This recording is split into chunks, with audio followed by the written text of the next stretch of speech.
रज की प्राप्ति के लिए ब्रह्मा शंकर लक्ष्मी जी आदि देवी देव भी लालायित रहते हैं और अपने पाप नाश के लिए उस रज की इच्छा करते हैं।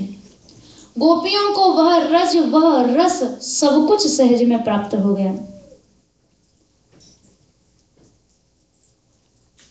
यदि उनके जीवन में भी सर्वत्याग न होता तो फिर उन्हें भी यह रस दुर्लभ रहता, लेकिन परम धर्म के लिए ठाकुर जी के लिए ब्रज गोपियों ने सर्वत्याग कर दिया और फिर उन्हें जो उपलब्धि हुई वो ब्रह्मा शंकर को भी नहीं हो सकी।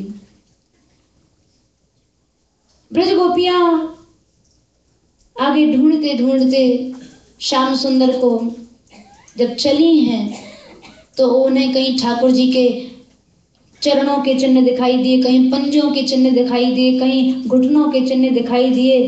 तो ठाकुर जी के चरण चिन्हों को देखकर अनुमान लगा रहे हैं, अरे सखियों देखो यहाँ निश्चित श्याम सुंदर ने अपनी उस श्रेष्ठ आराधिका के लिए फूल तोड़े हैं, यहाँ उसने उसके केश संवारे हैं, यहाँ उसे अपने कंधे पर बिठाया है।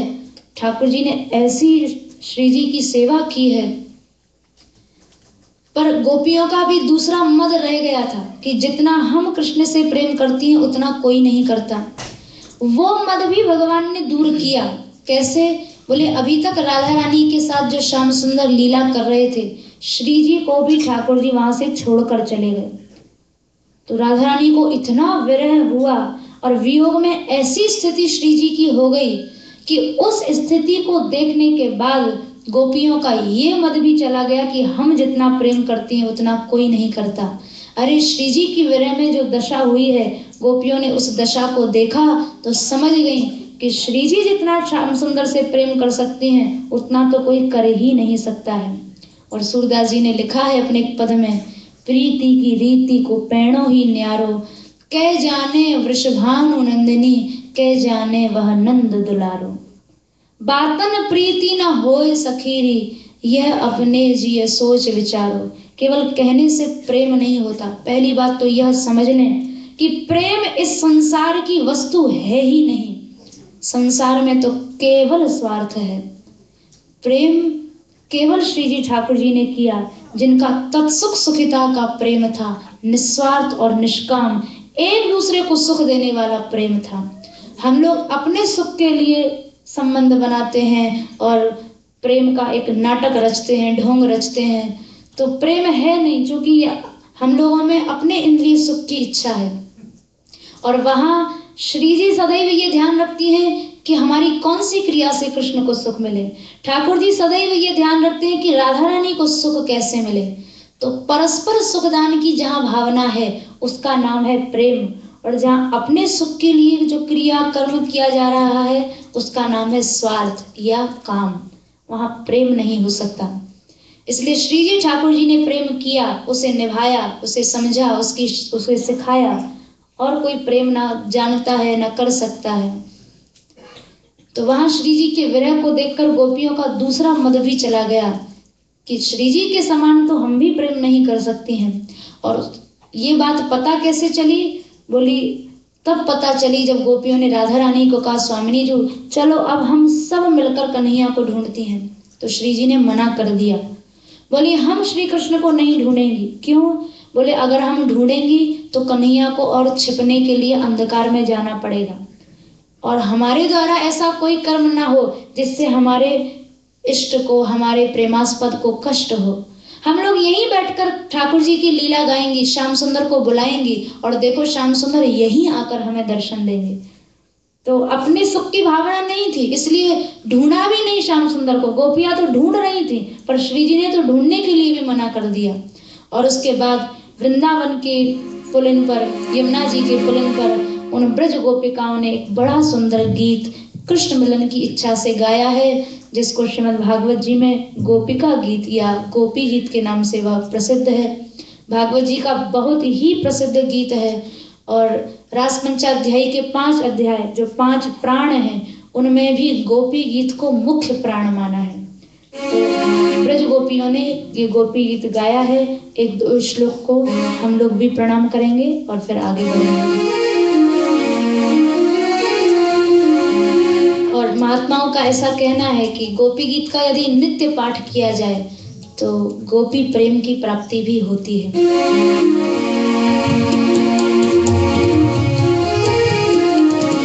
जयति तेऽधिकं जनमना व्रजा श्रयत इंदिरा शाश्वतत्रहि दयितदृश्यता दीक्षुता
गोपांगनाओं ने प्रार्थना की है ठाकुर जी से, हे नाथ जयति तेधिकम जन्मना व्रजः, जब से आपने इस ब्रज भूमि में जन्म लिया है, इस ब्रज की महिमा वैकुंठ से भी ज्यादा हो गई है।